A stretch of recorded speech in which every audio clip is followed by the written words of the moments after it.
West side of Providence. Not a single plow yet.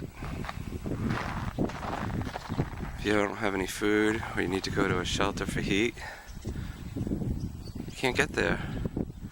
And if you're old, how are you going to walk through this? It's crazy.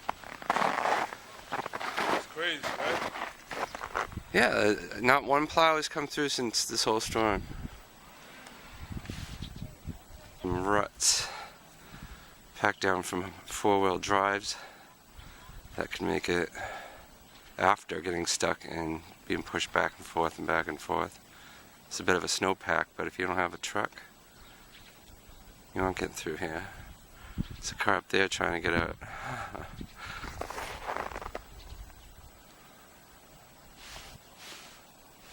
Nothing but neglect. This is Eastwood Ave and